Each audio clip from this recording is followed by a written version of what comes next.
नागपुर के धंतोली में एक अनोखी चोरी का मामला सामने आया है।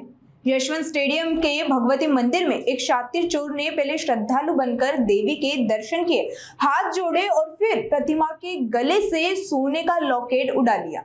पुलिस ने सीसीटीवी फुटेज की मदद से 2 आरोपियों को गिरफ्तार कर लिया है। पुलिस के अनुसार यह पूरी वारदात मंदिर में लगे सीसीटीवी कैमरे में कैद हो गई थी। 1 जून को मुख्य आरोपी इरफान हमीद शेख मंदिर में दाखिल हुआ।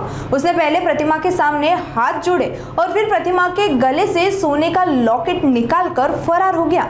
मंदिर प्रबंधन को जब चोरी का पता चला तो उन्होंने सीसीटीवी फुटेज खंगाला और धंतोली पुलिस में शिकायत दर्ज कराई। पुलिस ने त्वरित कार्रवाई करते हुए हुड़केश्वर निवासी मुख्य आरोपी इरफान उम्र 24 और उसके साथी हिंगनघाट निवासी शोएब जावेद शेख उम्र 22 को धर दबोचा।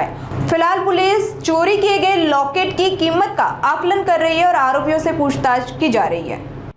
यशवंत स्टेडियम परिसरात भगवती देवी मंदिर आहे।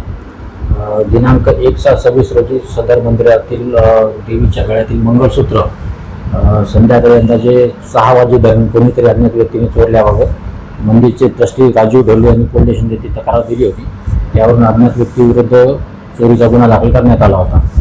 सदर गुन्ह्याच्या तपासात एक व्यक्ती नसून 2 व्यक्ती असल्याचे तपासात निष्पन्न झाले।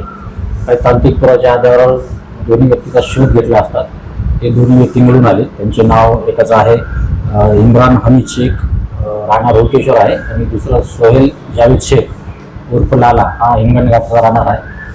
यांना सदर गुन्ह्याच्या तपासात अटक केलेली आहे आणि त्यांनी सदर मंदिरातील देवीच्या गळ्यातील मंगळसूत्र चोरल्याची कबूल केलेले आहे। तर अधिक तपास चालू आहे। सदर परिसरात फिरत असताना त्यांना लक्षात आले की या मंदिरातील ज्या वेळेस कोणी नाहीये त्याचा फायदा घेऊन त्यांनी त्या देवीच्या गळ्यातील मंगळसूत्र चोरलेले आहे। आणि यापूर्वी त्यांच्यावर मोटरसायकल चोरीचे आणि मंदिरात दानपेटी वगैरे चोरीचे गुन्हे आहेत। त्यांनी यापूर्वी लकडगंज येथे पण आणि मोटरसायकलची चोरीचे पण गुन्हे दाखल केलेले आहेत आणि अधिक तपास चालू आहे। त्यांच्याकडून इतर बी गुन्ह्याचं उघड होण्याची शक्यता आहे। 5 ग्रामचं मंगळसूत्र आहे देवीच्या गळ्यातलं।